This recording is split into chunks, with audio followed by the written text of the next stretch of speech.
Ерөнхий сайд Зандан Шатар улсын хурлын гишүүдийн асуултад хариулж мэтгэлцлээ. Багшийн ур чадвар ажлын ачаалалд зориулан төсөвт 100 тэрбум төгрөгийг нэмж тусгажээ. Газрын ховор элементийн ашиглан хүний биеийн хавдрыг соромжон долгионоор эмчлэх аргыг туршсан байна. 10 дугаар сарын дунд үеэс эхлэн ихэнх нутгаар хөтөрч хурд тундас орхино.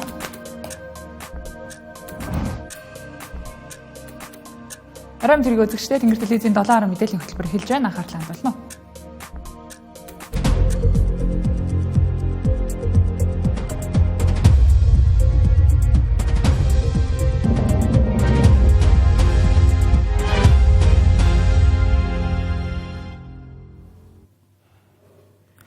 Улс төрийн бужигнаантай энэ үеийг далимдуулан улсын их хурал нэгэн чухал шийдвэрийг чимээгүйхэн гаргалаа. Тодорхойлбол сонгогчид тухайн тойргийнхоо мандатын тооноос нэг л нэр дэвшигчийг дутуу дугуулсан тохиолдолд өгсөн санал нь тэржигтэй хүчингү болдог.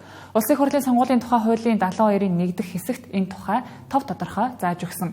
Гэтэл энэ заалт нь үндсэн хуультай харьшилж байна гэж үндсэн хуулийн цэц дүгнсэн, харин өнгөрсөн хаврын чуулганаар үндсэн хуулийн цэц энэ дүгнэлтийг улсын хурлын холбогдох хоёрч байнгын хороо хүлээн авахаас татгалзаж, улсын хурлын гишүүд ч хоёр талцаж улмаар санал хураалтыг нь хойшлуулсан. Харин өнөөдөр гишүүд энэ асуудлыг эргэн санахч завдалгүйгээр санал хураалтад оролцож, үндсэн хуулийн цэцийн хүлээн авахаас татгалзлаа. Тавар хилцэж яагаад тэгээ одоо бид нар өнөөдөр үргэлжлүүлэн хэлцэх гэж байгаа. Одоо асуулт санал дууссан. Байнгын орооны дарга сандаг очил дарга өндөр нэмэлт тайлбар хэлэх эрх байхгүй байгаа. Тэгээ шууд санал хураалтанд орох гэж байгаа учраас хамгийн газрын даргыг өндөр явж болцсон процессыг хэлцэж байгаа асуудалтай холбогдлолтойгоор нэмэт тайлбар өгөх гэж гэсэн юм аа. Үндсэн хуулийн цэцгийн шийдвэр 2025 оны 3 дугаар сарын 28-ны өдөр 4 дугаар дүгнэлт гарсан. За улсын их хурлд 2025 оны 4 дугаар сарын 22-ны өдөр дүгнэлтийг ирүүлсэн байгаа. Хууль зүйн байнгын ороо болон төрийн байгуулалтын байнгын ороо 4 дугаар сарын 30-ны өдөр хилцэж санал дүгнэлтээ гаргасан. Ингээд 5 дугаар сарын 8-ны өдөр чуулганы нэгдсэн уралдаанаараа хилцээд асуултаа асуусан, үгээ хэлж дууссан. Одоо зөвхөн санал хураах процесс үлдсэн байгаамаа гişүүдээ. Ийм асуудал явж байгаамаа. Тэгээд өнөөдөр чуулганы нэгдсэн уралдаанаар даргын дэрэгдэх зөвлөөр хилцээд өнөөдрийн чуулганаар оруулж санал хураалтыг хийлгэе гэж шийдвэрлсэн байгаа. 2025 оны 3 дугаар сард гарсан цэцгийн дүгнэлтийг санал хураалтыг явуулахгүй өнөөдрийг хүргэсэн. Энэ бол хуулийн зөрчил бас яригдах асуудал. Олонхын бүлэг бол энийг хийсэн. Одоо 9 сард сая хилцэж хагаад санал хураалт нь сая болчих. Сая болохтой яг ийм бужигнаантай үеэр өглөө санал хураагаад тэг эрдээ олох хороо учраас өнөөдөр 7 гишүүний илүүтэйгээр эрх баригч нам мэм бүлэг энэ асуудлаа ингээд аваад гарч байгаа. Сонгогчид таалагдаагүй нэр дэвшигч нараас татгалзах боломжтой. За бүр бүгдийг нь дугуулахгүй цагаан сонголт хийх эрх нь нээлттэй. Үүнийг нь ч хуулиар зөвшөөрчихсөн. За гэтэл дутуу дугуулах юм бол санал нь хүчингүй тооцогдож байгаа нь сонгогчдын сонгох эрхэд халдаж байгааны хэлбэр гэж үндсэн хуулийн цэц дүгнсэн байна. За нэг ясандаа тухайн тойрогт нэр дэвшиж байгаа хүмүүс дунд төрд түмнийг төлөөлөх чадамжгүй нэгэн байлаач мандатынхын тоонд хүрэхийн тулд хүчээр дугуулж байгаагаас ялгаагүй гэж зарим гишүүд үзэж байлаа. За энэ үндсэн хуулийн цэцгийн дүгнэлтийг хүлээн авах нь улсын их хурл сонгогчдын төлөө хийх ёстой алхам гэлээ. Өөрийнхөө сонгохыг хүсэж байгаа хүнээ сонгохыг хүсэхгүй байгаа хүн дээр санал өгөхгүй байх гэдэг энэ эрхийг л алгуулчихж байгаа шүү дээ. Дэмжихгүй байсан ч гэсэн хамаагүй заавал одоо тоонд нүрэл дугуул тэгээд тэр дугуулахгүй саналч өвчнгөө болно гэхээр хүн өөрийнхөө хүсэхгүй байгаа хүнийг дугуулж эхэлж байгаа байхгүй. Тэгээд энэ хүсэхгүй байгаа хүмүүсийн саналын дугуулалт бөөгнөрөөд ирэхээр хинд ашигтай байх гэхээр нөгөө хатуу хайрцагт л ашигтай. Тэгээд ийм л одоо сонгуулийн бохир технологи хуулийн нэр доор ингээд шургалжаад байгаа байдлыг л тийм механизм байна л гэж дүгнэж байна. Харин нөгөө талд үндсэн хуулийн цэцгийн шийдвэрийг улсын хурл хүлээн авах юм бол намын дотоод эмнэгдэл цөргөөр нөлөөлнө гэж үзэх гишүүд ч байгаа юм аа. Айлуулах нь улс төрчлөлтийг л энэ хумх асуудал шүү дээ. Дээр нь гуруулаа ингээд багаараа яваад бодлогоо яриад нэр дэвшилтээ хийгээд сонгуулийн сурталчилгаа хийж явах хэрэгтэй. Нэгийг дуулаад болно гэх юм бол гуруулаа гурван тишээ салаад ямар ч бодлого ярихгүй. Жинхэнэ нөгөө мөнгөний сонголт чинь л явах байхгүй юу? Намайг дэмжээрэй гэж мөнгө тараагаад явчихдаг байхгүй юу? Тэгэхээр эн чинь цаад дагуулгаар нь үзэх юм бол энэ саналын утсыг бүрэн дуулах нь өөрөө зөв л гэж харж байгаа шүү дээ би тий. Ийм нэгдэл талаасаа. Нөгөө төгөөр дотоод байгуулсан сонгогчийн саналыг хүчингүй тооцоогоор хуульчилсан нь үндсэн хууль зөрчиж байгаа эсэх маргаан өмнө нь ч яригдж байсан. Үндсэн хуулийн цэцчийн асуудал дээр анх удаа дүгнэлт гаргаж байгаа юм бишээ. 1993 болон 1996 онд үндсэн хуулийн цэцчийн асуудлыг хэлэлцэж үзээд үндсэн хууль зөрчөөгүй байна гэж дүгнэж байсан. За энэ дэжин хуулийн заавалт өнөөдрийн хүртэл хүчин төгөлдөр мөрдөгцөөр байна. Харин энэ удаад үндсэн хуулийн цэц үндсэн хууль зөрчсөн гэж дүгнсэн нь анхаарал татаж байна. Хэдийн өнөөдөр улсын хурал цэцийн дүгнэлтийг хүлээн авахаас татгалзсан ч үндсэн хуулийн цэцийн асуудлыг их судлын хуралдаанаараа шийдэх юм. Өнөөдөр хууль тогтоогч гүйцэтгэх засаглалын тэргүүн 2 өмнөөсөө харж байгаад анх удаа халдс мэтгэлцлээ. Өмнө нь улсын хурлын чуулган дээр ерөнхий сайдын мэдээллэх цаг гэж байдаг байсан. Энэ цагаараа ерөнхий сайд юу ярихыг хүснээ ярьдаг байсан. Бүр чуулганы танхимын хойморт суучгаад улсын хурлын гишүүдийг хил хамаар доромжилж байсан тохиолдолд ч бий. За үүний хамгийн тод жишээ бол ерөнхий сайд Асан оюун эрдэнэ улсын хурлын гишүүн Баярмаг Баяр цогт дарга гэж өгөөдөж дуудаж байсан явдал юм. За энэ явдлаас үүдэн ерөнхий сайд юу хүснээ ярьдаг биш. Улсын хурлын гишүүд юу хүснээ асуудаг байхаар ардчилсан намынхан тэргүүлэн хуульд өөрчлөлт оруулсан. Энэ дагуу өнөөдөр ерөнхий сайд Зандан шатар төсөвтэй холбоотой асуудлаар улсын хурлын гишүүдэд асуудлаа. Иргэд сонгогчдод асуугаад байна л да. Энэ нөгөө алдагдaltaгүйгээд сайхан ярьж исэн уянгалаад сайхан ярьж исэн юм чи яагаад одоо алдагдaltaй болохоор болчихоо гэдэг дээр эргэлзээ байгаа. Энэ жил бол 1.3 их найдаар төсөв дутагдахаар тооцсон. Энэ хоёр шалтгаантай. Нэгдүгээрт нь энд Эрдэнэ бүрэнгийн усан цахилгаан станц, газрын тосны үйлдвэр гэх мэт банкабл буюу эргээд өөрөөрөө нөхцөл бол төсөв цуудаг олон улсын стандартаар. Энэ зарлууд суухаар төсөв алдагдaltaй болж харагдаад байгаа. Хөдөө аж ахуйн салбар одоо ялангуяа газар тариалангийн салбар тариаламж ногоочд гангийн эрсдэл үүрсээ. Энэ салбарын хүмүүс чинь маш их зээл авч иж энэ жилийнхэн тариалтыг хийсэн одоо багахан хураалтаа хийж байгаа. Тэгэхээр энэ зээлийн хугацааг хойшлуулах, энэ зээл нь төлөгдөх хүүг энэ жилийн одоо 26 оны төсөв рүү татаац байдлаар хөнгөлөх байдлаар оруулж ирж болох уу гэдэг асуулт. Газар тариалангийн газруудад ажиллаж байхад бас энэ ган гажиг, ган зуудын одоо давгчгүй хүчин зүйлсийн нөлөөллийн улмаас ургац алдсан эргэн төлөх боломжгүй улсын аж ахуйн нэгжүүдтэй энэ хүнсний бодлого аюулгүй байдлын хөтөлбөрийн хүрээнд тодорхой хэмжээний хойшлуулт хийх боломжтой гэж үзэж байгаа. Өнгөрсөн 30 жилийн бодлогын гажуудлыг 100 хоногт засах боломжгүй гэж та сая хэллээ. За тэгвэл энэ гажуудл бий болгоцсон байгаа манай Арслан намын гишүүдийн яриад байгаа нийгэм улс төр эдийн засгийн энэ бүх гажуудлыг бий болгосон 30 жилийн дийлэнх цаг хугацаанд таны сонгогдсон Монгол Ардын нам засгалсан. За тэр дундаа та Монгол Ардын намаас 2004 оноос хойш улс төрийн өндөр дээд албан тушаал хашиж ажилласан байна. Эдийн засгийн 100 хоног дотор сэргээчдэг эд шидэн буй бол биш. Улс төрчсөн асуулт, улс төрийн асуулт тавих нь зүй эсний хэрэг. Гэхдээ бид энэ өнөөдөр урагшаа эрүүлэр харж эр шинтгэлийг хамтдаа хийж энэ улсаар хөгжихийн тулд энэ парламентын шинжилгээг бид хийсэн. Оюу толгой бүлэг стратегийн ордын хил загт албан ёсоор оршиж байгаа Онтра компани эзэмшилтэйгоо Жавхлант шивээ толгой гэсэн энэ хоёр үндсэн лиценз дээр яг оюу толгой дээр бид нэр 2009 онд хөрөнгө оруулалтын гэрээ байгуулсан шиг бид нэр гэрээ байгуулах уу? Энийг бид нэр энэ цаг хугацаанд хийж чадах уу? Нийтэд ярьж болохгүй асуудал байна. Хилцээр стратегийн дээр мэтгэлцээ хэдий чухал боловч гар урав чанцуу дотроо гэж 3 дахь читгээдээ задлаад байхгүй. Өнөөдөр арбитрийн шүүх хурал явж байгааг та маш сайн мэдж байгаа. Бид нар давуу байдалтай явж байгааг маш сайн мэдж байгаа. Энэ бүхэн маань бидний яриа хэлцээрийн стратегид нөлөөлөх учраас тийм учраас энэ дид ажлын хэсгийн хүрээнд болон ажлын хэсгийн хүрээнд явж байгаа энэ асуудлуудыг бид онцгой анхаарч ажиллах хэрэгтэй. Монгол Ардын намын дараагийн даргын сунгаантай холбоотойгоор улс төрчид ээлжээрээ гарч ирэн ноцтой мэдээллүүдийг хийж няцаалтуултч үргэлжилсээр байна. Энэ бүхнийг хажуугаас нь харж суугаа олон нийтийн зүгээс ч хууль шүүхийнхэн хараат бусаар ажилдаг эсгэд эргэлзэхэд хүрээд байна. Учир нь хууль хүчнийхэн улс төрчдийн дохиураар ажилдаг их олон нийтийн хардлагыг ч улс төрчид өөрсдөө батлан ярьцгааж байна. Бүр гэмт хэрэгт утгах хүмүүсийнхээ нэрсийн жагсаалтыг гаргаж айлгатаа тэмцэх газарт өгдөг гэдгийг ч шүүхлүүлээ. Энэ нь Монгол Ардын нам матаачдынхаа үгээр улс орныг удирдах ирснийг тод том руу харуулж байгаа явдал гэж сөрөг хүчний төлөөлөл үзэж байна. Нөгөөдүүгээр эрх баригчдын эдээбээр Монгол Ардын намын даргын өрсөлдөөнөөр ил болж байгааг ч хэллээ. Ардын намын даргын өрсөлдөөн дотор ингээ анзаарч байна. Хариуцлага бүхгүй албан тушаалтнууд амнаасаа ямар ноцтой, ямар олон одоо үр дагавартай үүд унгаж байна. энэ дотор нэг гэмтэртэн болох тухай зөндөл ярьж байгаа. Гэхдээ энэний ард анзаарахгүй үлдчихвэ гэсэн боломжтой нэг зүйл бол хуулийн байгууллага хуулийнхаа өрөөнд ажилдгүй гэдэг бүгд хэлж байна.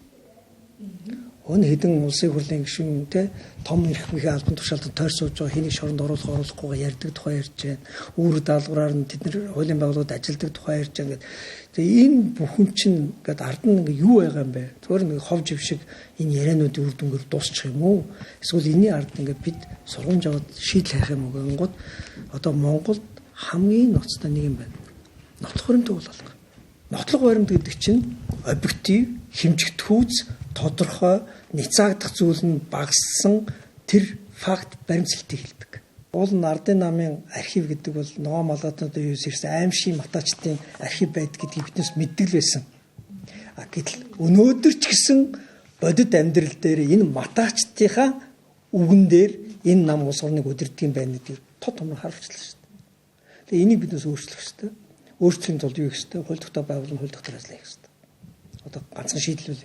Ер нь бол урд өмнөх бүх түүхийг харахад арчилсан улс оронд толгой дээр гарчихсан ийм улс төрийн цагдаа хууль ёсны байгууллага бол энэ хов живээр ажиллаа хийдэг тэрүүгээрээ одоо юу гэдэг улс орныг удирдах гэж оролддог ийм нийгмийг ийм тогтолцоог өөрчлөх ганц эд шийдтэй хөшөөрөг нь бол парламентын засаг. Энэ намрын эхний халуун сэдв боловсролын салбарт өрнөлөө. 9 сарын 1-нд хүүхдүүд нь 60 далуулаа нэг ангид бөөгнөрч цалингаа голсон багш ажилчид жагсаал хийж хүртэл шаардлагуудыг тавилаа. Харин энэ асуудалд цэг тавих төсөв боловсролын салбарт учир дутагдaltaй байгааг төсвийн байнгын хорооны хурлаар тал талын эрдэмтэн багш судлаач нар шүүмжиллээ. Энэ жил боловсролын салбарт нэг их 80 төгрөгийн хөрөнгө оруулалт хийгдэнэ. За энэ бол боловсролын сайдын 2026 оны боловсролын салбарын төсвийг хамгаалах халахвч. За гэхдээ яг яриад байгаа энэ их хөрөнгө оруулалтын их үүсвэр хаана байгааг асуужээ. Өмнөх жилийн төсөвтөө хүрэхгүй төсөв тавьчаад тэгээд одоо боловсролын жил болж байгаа боловсролыг сайхан болгоно хүртэм чанар сайжруулна гэж яриад байгааг би жоохон ойлгохгүй. Боловсролын жилд зориулж нэмж тусгаж байгаа зардлуудаа хэлнэ үү? Тэр зөвхөн Азийн хөгжлийн банкны одоо зээлээс бас хөрөнгө оруулалтаас бусад боловсролыг дэмжих жилийнхээ хүрээнд яг энэ хөрөнгө оруулалт хэсэг дээр 2.3 дахин илүү өсгөж ингэж чадсан ийм төсөв болсон. Одоо төсвийн номоос нь харах юм бол Азийн хөгжлийн банкны тэр зээлийн багц бол сангийн сайдын багц дээр харагдаад байгаа учраас өнөөдөр боловсролын яамны төсөв нь буурц юм шиг харагдаад байгаа. 158 тэрбумын 100 тэрбум нь яг тэр багшийн ажлын ачааллыг нийцүүлсэн ийм цалингийн өсөлт гэж ингэж орж ирж байгаа. Ерөнхий боловсролын сургуулийн нэг ангид 30-аас бага хүүхэд суралцах ёстой. За энэ та өнөөдөр 2 дахин эзэрсэн. За гэхдээ эх жил улсын төсвийн хөрөнгөөр 3 шинэ сургууль 2хан цэцэрлэг байхаар тусжээ. За учир нь 5-аас 6 жил баригдаад дуусаагүй сургууль цэцэрлэгээ санхүүжүүлнэ гэсэн юм. 26 оны жилийн хөгжлийн төлөвлөгөөнд бол 45 сургууль 45 цэцэрлэг барина гэдээ орж ирсэн ээ. Өнөөдөр Азийн хөгжлийн банкнд л одоо улсын төсөвт бол 2хан сургууль 3хан сургууль 2хан цэцэрлэг л орж ирсэн. Тэгээ энэ нь бол одоо Азийн хөгжлийн банкны юугаар бол одоо зээлээр оруулж ирж байна. Гэхдээ тэр зээл нь бол бас хугацаа энэ орох болов гэдэг шаардлагуудыг харсан. Тэрэн дээрээ бол харин гайгүй хурдан авахар юм зээл юм бэлээ. Гэхдээ сангийн яам дээр очиод ярихад ерөөсөө бэлтгэлээ хангаагүй л гэдэг зүйлийг боловсролын яам руу хилээд байгаа. Зарим төслүүдийг хууль хяналтын байгууллага руу хүртэл шилжүүлэх энэ хэмжээнд хүрсэн. Яагаад тэгэхээр тухайн үед одоо тэр төсөл баригдахгүйг дуусахгүй нэмэгдхийг мэдсээрэж гүйцэтгэлүүд хянаад ингээд санхүүжилтүүд авцсан. Яг бодит ингээд төсвийн төслийн санал авахд тэр нь 50 дахин нэмэгдсэн, 2 дахин нэмэгдсэн ийм асуудлууд гарч байгаа. Тэр анханасаа гэрээ байгуулах хянах явцдаа ийм асуудал байгаа бол арга хэмжээг авч ингэж удаашруулахгүй байх асуудал захиалагч талд бол би байсан гэж үзэж байгаа. Ирэх жил дээд боловсролын салбарт 142 тэрбум төгрөгийн төсвийг тавьжээ. За гэтэл санхүүжилтийн дийлэнх нь тэтгэлэг болдог. Тиймээс бакалаврт олгох тэтгэлгийг зогсоож зөвхөн магистр, докторт тэтгэлэг өгөх саналыг гаргасан байна. Их сургуулийн багш нарын хувьд дотоод ихтэй сургуулиуд бакалаврын түвшинд оюутнуудыг сургах хангалттай чадамж бий гэсэн саналыг төвшүүлж байлаа.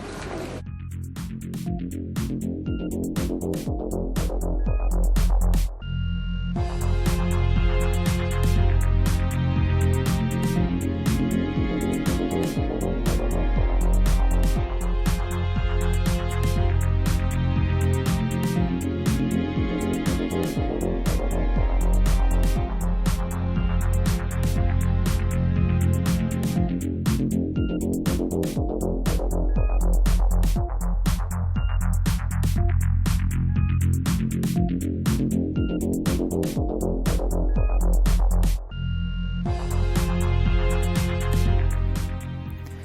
мэдээллийн хөтөлбөр студиэс шууд үргэлжилж байна. Хөтөлбөрийн хэсэгт дуртай мэрэгжлээ эзэмшиж чадвал насан туршдаа мэрэгжилдээ үнэнч байдаг гэдгийг боддоор харуулж байгаа Эрдэнэ хотыг онцолж байна. Тэрээр үндэсний болон сонгодог хөгжмийг олон хүүхэд залуусч зааж сургажээ.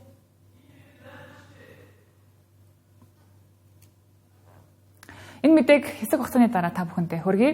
Дараагийн мэдээг хүргье.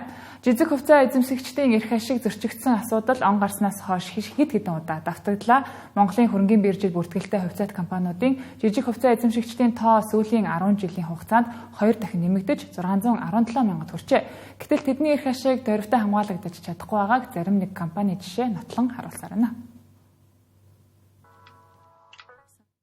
Саяхан 25 мянган жижиг хувьцаа эзэмшигчтэй говь компани хувьцаа эзэмшигчдийн хурлаа хийж компани хэлбэрээ өөрчилж хязгаарлагдмал хариуцлагатай компани болгох шийдвэрийг гаргасан. Ингэхдээ санхүүгийн зохицуулалт хороо болон хөрөнгийн биржид мэдэгдээгүй. Энэ асуудалд тус компани 25 мянган жижиг хувьцаа эзэмшигчдийн эрх хөндөгдсөн. Дараагийн жишээ бол улсын их дэлгүүр хувьцаат компани болсноос хойш 28 жилийн турш жижиг хувьцаа эзэмшигчдтэй нэг ч удаа ноогдол ашиг тараагаагүй. Гэтэл эдгээр хүмүүс нийт хувьцааны 30%-ийг эзэмшдэг. Энэ бол хөрөнгийн биржийн 1-р ангилалд багтах 10 тэрбумаас дээш орлоготой толгой компаниудын үлгэр дуурайл юм а. Жижиг хувьцаа эзэмшигч дээр тийм хувьцааны арилжаан дээр одоо тухайн компани хөрөнгийн бирж дээрх арилжааны үнийн дүн тухайн хувьцааны үнцийн тодорхойлогдож идэг. Том хувьцаа эзэмшигчд бол хувьцаагаа эзэмшил сууж байгаа. Жижиг хувьцаа эзэмшигчд л зах зээл дээрээс авах зарах үйлчилгээнд оролцож байгаа шүү дээ. Тэгэхээр тухайн компани үнц нь бол нэг жижиг хувьцаа эзэмшигчд тодорхойлдог гэж үзэж болно. Тэгэхээр том одоо компанийн нөлөө бүхий хувьцаа эзэмшигчд бас энэ үүднээсээ жижиг хувьцаа эзэмшигчдэд хангалттай мэдээлэл өгөх, үн зөв мэдээлэл өгөх. Тэгэхээр ялангуяа Монголд бол энэ мэрэгжлийн хөрөнгө оруулагч буюу энэ хөрөнгө оруулалтын сангуудыг бид нэр иргэд маань одоо дахиж ийм эрхийн зөрчигдгөө сэргийлээд хөрөнгө оруулалтын санд нэгдэх ёстой. Эргээ хөрөнгө оруулалтын санд чинь өөрөө одоо та ганцаараа байсан бол гинт 100000 гуулаа болно шүү дээ.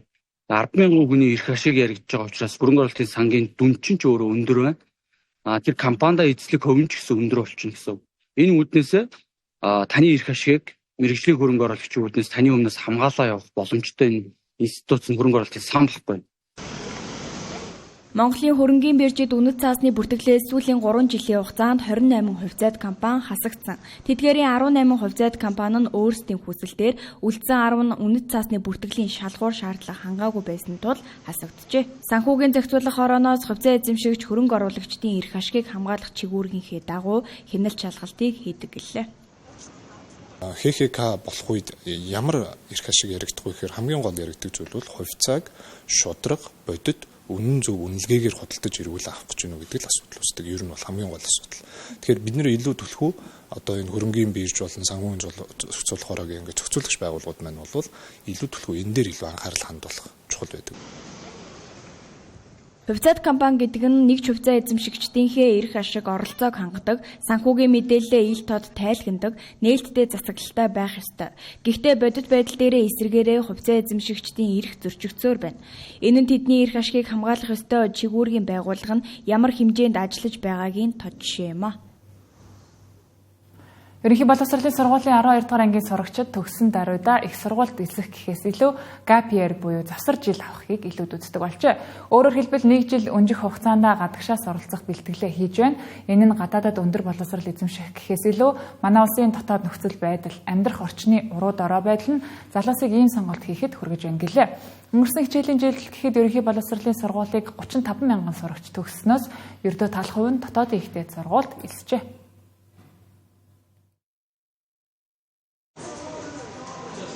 Хулангоо энэ хавар 12 дугаар ангид төгссөн. Тэрээр Солонгос улсын их сургуульд дизайнераар суралцахаар төлөвлөжээ. Одоогоор хэлний сургалтанд суралцсангаа Ариг Аня сүлжээ ресторанд ажиллаж байна. Хулангоо дэвтсэг их сургуулаас хөнгөлтэй суралцах тэтгэлэг ирсэн хэдий ч татгалзжээ. Учир нь Монголд сургуулаа төгсөөд ажлын байран дээр гарахад цалин бага, дээрээс нь замын төгжрөл утаа гэд амьдрах орчин тун хүнд. Энэ нь залуу үеийнхэн хөгжөхөд хүндхэн гэж үзжээ. Хулангоо болон түүний үе тэнгийнхэн дотоодын их сургуульдаа суралцаж Монголдо амьдрах сонирх сурах хүсэлгүй учраас 1 жил сурахгүй өнжих болсон гэлээ. Ийхүү манай улсын нийгэм эдийн засаг дотоодын ихтэй сургуулиуд залуустаа хэдийнэ гологдоод эхэлжээ. Ерөнхийдөө бол манай ангийнхан баг ихэнх нь баг 50% гадагшаа явна гэж ярьж байсан. Одоо Монголд төгссөн, гадаадд төгссөн хоёр одоо ингээд яг адилхан мэргэжлэр Монгол гадаадд төгсөж байгаа шүү дээ.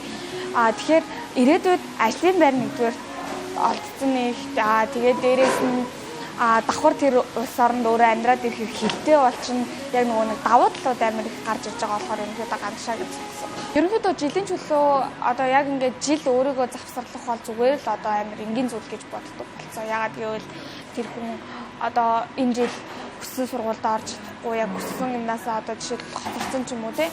Тэгээд ингээд яг хүссэн юмдаа хүрч чадахгүй байгаагаасаа болоод гайф аваад тэгээд 1 жил өөрийгөө сайхан бэлдээд, хэмаараа өөрийгөө сайхан бэлдээд тэгснийхаа дараа яг хүссэн сургуулиудаа хүссэн мэргэжлээр орж ирж байгаа.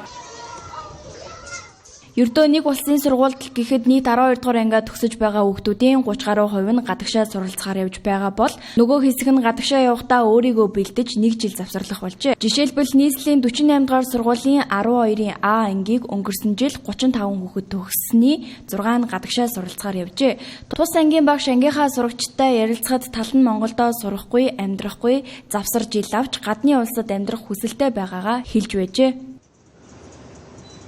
За гадагшаа сурах шалтгаан Монголд ер нь цалин хөлснөөс хамаарат тэгээд нөгөө ер нь бол Монголд хүүхдүүд одоо утаа тий агарын бохирдол нөгөө цаг уурын амьсгал уур амьсгалаас шалтгаалаад тэр юм уу тий бас орчин хүүхд өөрөө хөгжээ тий тэр талаас нь бол ихэнх нь бол гадаад руу чиглэсэн баталтай байгаа. Гадаад руу суралцахаар явж байгаа залуусын тоо сүүлийн 10 жилд 220 мянга орчимд хүрсэн байна. Манай улсын эдийн засаг нийгэм амьдрах орчин төдийлөн сайжрахгүй байгааг эдгээр залуусын нөхцөл байдлаас харж болно. Гадагшаа сурах оюутны тоо нэмэгдэхэд боловсон хүчин болон мөнгөний урсгал гадагшаа урссаар байгаад анхаарах хэрэгтэй болжээ. Шинжлэх ухааны академийн физикийн технологийн хүрээлэнгийн судалгаа шинжилгээний баг газрын ховор элементээр хүний биеийн хавдрыг соронзон долгионоор эмчлэх аргыг туршжээ.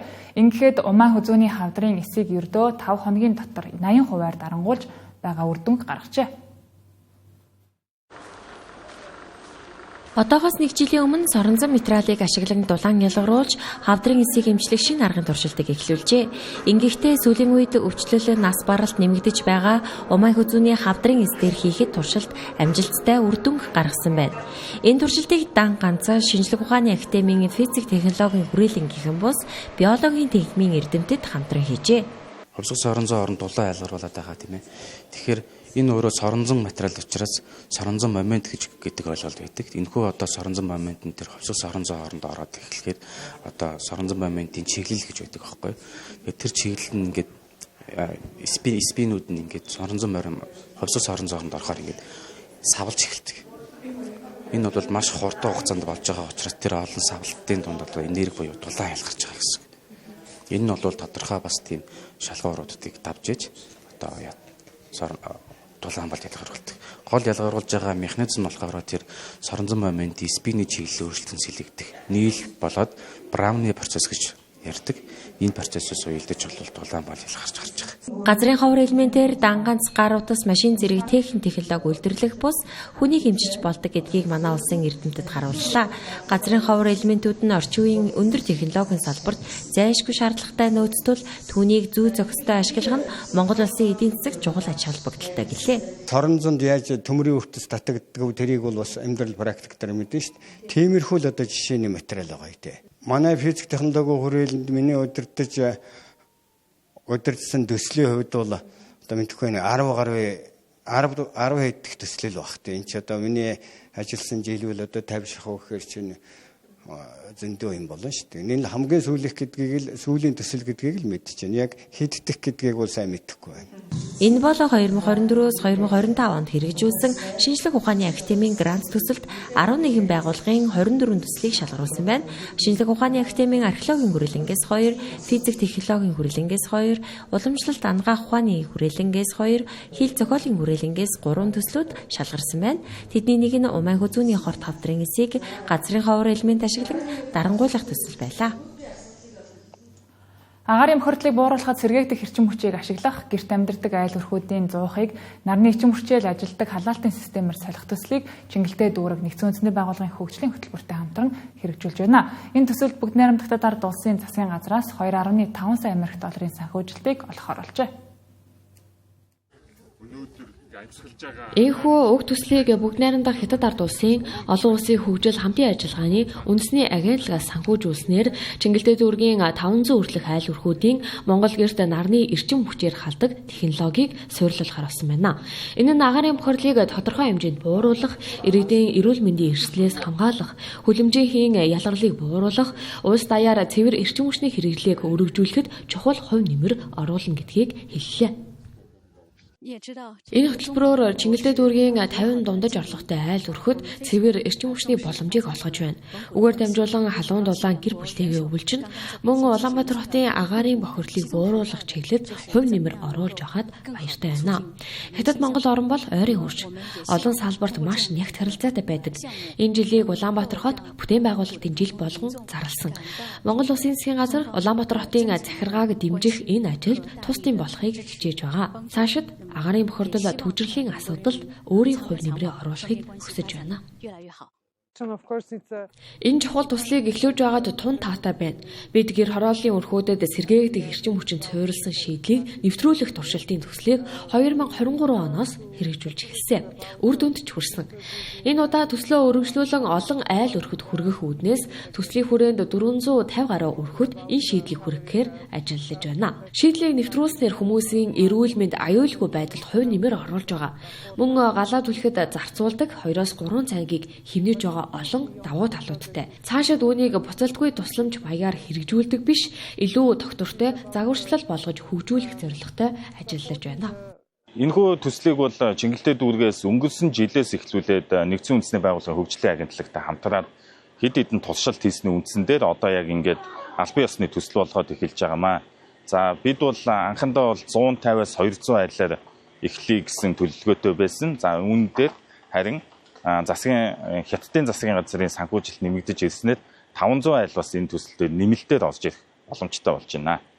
Агаарын бохирдол Монгол улсын тулгамдсан асуудлын нэг хэвээр байна. Улаанбаатар хотын гэр хороололд төлж байгаа нүүрс нь нарийн ширхэгт тоосон зур PM2.5-ын ялгарлалтын 60 орчим хувийг бүрдүүлдэг.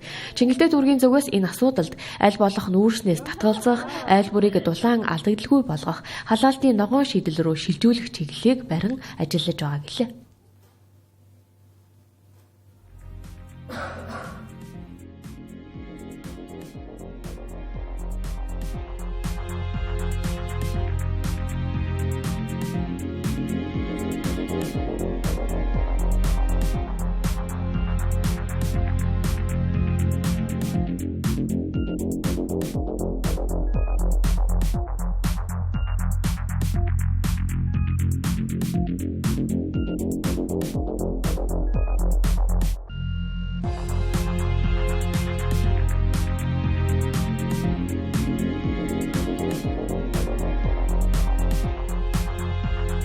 Тэнгэр телевизтэй хамт байгаад баярлалаа үзэгчдээ. Хөтөлбөр цаг агаарын урьдчилсан мэдээгээр үргэлжилж байна.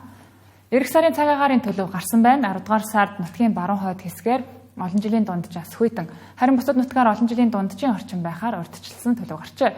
Харин хурд тундас нутгийн баруун хэсгээр баг зэрэг, зүүн өмнөд хэсгээр ахиу орохоор байна. 10 сарын дундуур ихэнх нутгаар хүйтэрч хурд тундас орох төлөвтэй тул малчид, тариаланчид анхааруулж байна. Тодорхойлбол Хөвсгөл, Булганы нутаг, Архангаан ихэнх, Сэлэнгийн баруун, Төвийн баруун хойд хэсгээр олон жилийн дунджаас хүйтэн, бусад нутгаар дунджийн орчим, хурд тундас нийт нутгаар олон жилийн дунджийн орчим, Төвийн аймагуудын нутгаар сарын дунд үед олон жилийн дунджаас хүйтэн, Говийн аймагуудын нутгаар олон жилийн дунджийн орчим хүйтэн, хурд тундас өмнө говийн зүүн өмнөд, дорн говийн өмнөд хэсгээр арай ахиу, харин бусад нутгаар дунджийн орчим байх төлөвтэй байна. Өнөө шөнөдөө Говийн аймагуудын нутгийн өмнөд хэсгээр, өдөртөө нутгийн зүүн өмнөд хэсгээр бороо орно, бусад нутгаар хурд тундас орохгүй. Харин Улаанбаатар хотод зөөлөн салхитай, шөнөдөө багавтар үлдээ хонохно. Дараагийн мэдээ хүргэе. Монгол Улсын их сургуулийн Монгол хэл судлалын танхимын 80 жилийн тун удахгүй болох гэж байна. Энэ сургуулийн түүхийг хамт бичлэлсэн Базар Арагчаа багшийн нүүрийн хөтөлмөрийг олон нийтэд таниулах эрдэм шинжилгээний хурал зохион байгуулагдлаа. Гавьяаныхаа амралтанд гараад 30-аад жил болж байгаа Базар Арагчаа багш 100 гаруй ном, тохимол зэргийг бэлтгэжээ. Нэрт эрдэмтэн Бямбэ Эренчний үгийн гарлын тухай гэх маш үнэтэй ховор номыг 60 жилийн өмнө шатаах гэж байхад нь олж авчээ. Энэ үнэтэй ховор номноос улбалан монгол хэлний ном бүтээл, туйрбах, хэлцвээ, үгийн гарлын талаар тайлбарлах санаа төрсэн тухайга хуваалцсан юм. Зохиол гэдэг чинь бол монгол хүмүүний ард нүүдэлчин ард түмний амьдрал тэр жигтэй байж байгаа. Тэрийгээ сайн үзэх. Ялангуяа аман зохиол бол маш сайхан юм. Бид өөрсдөө мэдэн шүү дээ. Зөвсөө бол хичнээн оновчтой олж хэлсэн байдаг. Ганцхан манай төвшөлдөө үндэстэн болгон тэр байдаг. Тэрийг бол бус үндэстэн бол маш сайн үзэж тэрийг хадгалж үлддэг. Тийм учраас бол юуны өмнө сайн хэлээ эрхэмлийг гэвэл сайхан орчуулсан хэлээр орчуулсан зохиол. Та уран зохиол сайхан унших хэрэгтэй. Уран зохиол гэдэг бол бүх иргэдийг уншиж явах зүйл. Өөр яагаад тэр үхэсээр нэгдүгээр Монгол ах хүн юу хадгалж үлдсэн. Хоёрдугаар Монгол хүний сэтгхүүг тэр хадгалж үлддэг. Тийм Монгол хүний сэтгхүүг яг суулгана гэдэг бол ном уншихтай холбоотой. Тийм учраас одоо бол хөөхт залуучуудыг буруу татах одоо янз бүрийн мэдээллийн сууг маш олон болчихсон. Тэрлээ татагдаж орохгүй тулд багаас нь Монгол хэлийг сайн хэлж.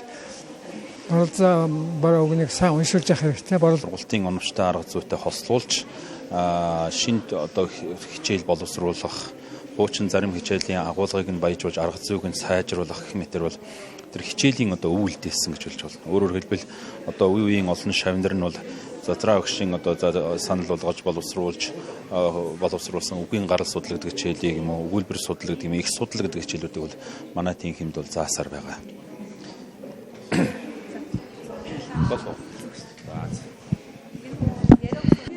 Профессор Базрагчаа багшийн хувьд ерөнхий боловсролын сургуулийн 6-аас 11-р ангийн монгол хэлний ном бүтээлийг зохиоход гар бие оролцжээ.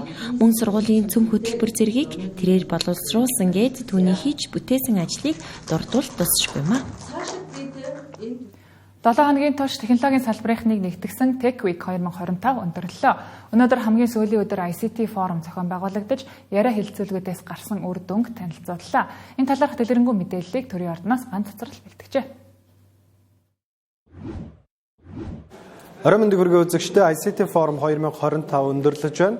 Өнгөрсөн 7 хоногийн хугацаанд Tech Week 2025 нэрийн дор орон даяар 70 гаруй технологийн агуулгатай арга хэмжээ зохион байгуулагдлаа. За эдгээр арга хэмжээнүүдээс гарсан санаа шийдэл мөн хэлэлцүүлгүүдийн үр дүнгуудыг өнөөдөр энэхүү форум дээр танилцуулсан байна. За мөн энэ хугацаанд засгийн газрын зүгээс баталсан хэмэл оюуны стратеги болон эх оны 1-р сарын 1-ээс хэрэгжиж эхлэх виртуал бүсийн талаарх мэдээллийг өгсөн байна. Хэмэл оюун ухааны хичээлийг оруулах багц төсөл дээр ажиллаж байна. Эдгээр алхмууд бол төрийн бүтээмжийг, чадамжийг нэмэгдүүлж, иргэн бизнесийн өмнө тулгамдсан асуудлуудыг түргэн шуурхай, ухаалаг, технологийн шийдлээр шийдэх цоо шин гарцыг Монголд нээж өгч байна. Бид авилгал хэл хуултаа тэмцэгчсэн дижитал захин шилжилтийг хэрэгжүүлж эхэлсэн. Эрдэнтийн шахаа гэж яриад эрдэнтийн үйлдвэрүүдэд одоо бараа бүтээгдэхүүн улсын үйлдвэрийн газруудад бараа бүтээгдэхүүн худалдаа авах тендерийг хэмэл оюун ухаанаар сонгон шалгаруулдаг тендерийн захин системийг нэвтрүүлж эхэллээ. Бүс болон виртуал зон гэдэг нь одоо боддоор 2026 оны 1 сарын 1-ээс хэрэгжиж эхэлнэ гэж бас та бүхэнд дуулахаа таатай байна. Энэ тэр бүсэд бүртгүүлснээр ямархуу давуу талууд эдлэх вэ гэвэл 9 одоо хөнгөлтүүд эдлэнэ. Нэгдүгээрт бол орлогын албан татвараас бүрэн чөлөөлнө. Тэгэхээр нийгмийн даатгалын шимтгэлийг төлсөн тэр мөнгөний эргээд буцаан олгоно. Дэлхийд нийтдээ 90 улс орон хэмэл оюуны үндэсний стратегтэй. Тэгэхдээ Монгол бас өөрөө тийм нийч явах хэрэгтэй. Тэг давуу талтай авах хэрэгтэй. Тэр нь бол уул уурхайн салбарт хэмэл оюуныг нэвтрүүлээд шинэ бүтээгдэхүүн гаргах. Үүнээс гадна технологиг хэлний экспортын бүтээгдэхүүн болгож уул уурхайн салбарын дараа Монгол улсын эдийн засгийн гол хөдөлгөгч хүч болгох вэ гэдэг агуулгын хүрээнд яриа хэлэлцүүлгүүд өрнөсөн байгаа. Ингээд та бүхэнд Монголын хамгийн өндөр үнэлгээтэй технологийн стартап болох Лендеминий толгой компани And Global-ийн туршлагаас үзүүлье.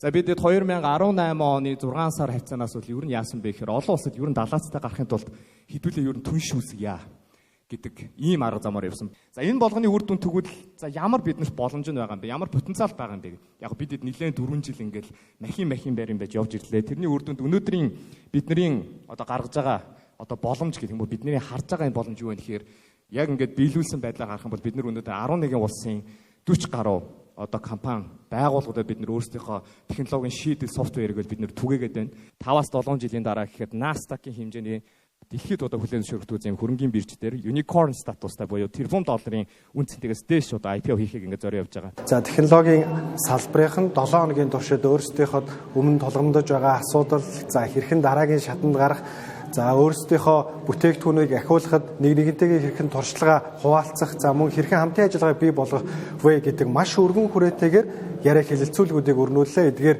үр дүнгууд бас эхнээсээ гарч эхэлж байна. Тэнгэрлэгстэй хамт байсан та бүхэнд баярлалаа. Хөтөлбөр бизнес орчин болонгаар үргэлжилж байна. Манай улсын нэгэн бизнес эрхлэгч өөрийн стартапын суурай хиймэл оюун ухаантай хослуулснаар дотоод гадаадын хөрөнгө оруулагчдын итгэлийг хүлээж нийт 3.5 тэрбум төгрөгийн санхүүжилтийг татаж чаджээ. Тэдний туршлага нь инновацийг зөв ашиглал зах зээл дээр өрсөлдөх чадвар эрс нэмэгддгийг харуулж байна. Иймд өнөөдрийн бизнес орчин болонгаар тус компани арга барилдаа танилцлаа. Бизнес эрхлэгч өсгөн байгуулагч захирлууны хувьд бол маш их асуудлуудтай тулна. Ганцаардна, сэтгэл готролд орно, дампуурна, өрөнд орно. Тэр болгоныг давж гарч ирдэг ийм сэтгэлгээтэй, сэтгэл зүйтэй болох бол маш чухал. Тэм учраас энийгээ даван туулаад тууштай байдлыг би номер 1-т гэж хэлнэ. K компанийн хувьд за бүр анхнаас нь ярил 2020 оноос гэхээр бараг 5 жил бид нар болж байна. Одоогийн сонирхолтой тоо гэвэл бид нар сүүлийн 2 жилийн хугацаанд 24 сарын дотор 24 сарын 8 сард нь гадаадын акселератор хөтөлбөрт Америкт болон Казахстан улсад өнгөрөөсөн байна. За мөн одоо хамгийн сүүлийн үеийн мэдээ гэвэл Entrepreneurs одоо World Cup 2025 гэдэг дэлхийн одоо стартапын авар шалгаруулах pitch тэмцээн байдаг. Тэрний 10,300 одоо стартап компаниас одоо бид нар сүүлийн 250-д үлдсэн одоо ийм амжилттай бас явж байна. Тэгээ хэрвээ бид нар 100-д үлдэж чадах юм бол бас араб руу очиж бас pitch тавих ийм одоо хүлээлттэй. За одоогийн байдлаар бид нар нэг 200 гаруй мянган хэрэглэгчтэй гадны болон дотоодын бас багагүй хөрөнгө оруулалтыг татаж чадсан. Одоо ер нь бол стартапын энэ салбарт бараг 100 компани бараг 95-нд фейлж байгаа бах. 95 нь ингэж устж алга болж байгаа.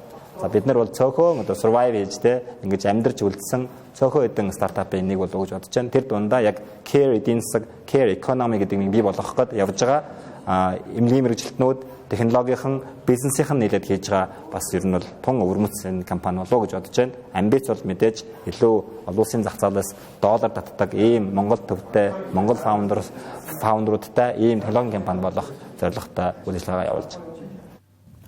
Тэнгэр телевизтэй хамт байгаад баярлалаа үзэгчдээ 7 10 мэдээллийн хөтөлбөр студиэс шууд хүрлээ. Өргөжлөлөн гадаад мэдээгээ хүлээн авч үзээрэй.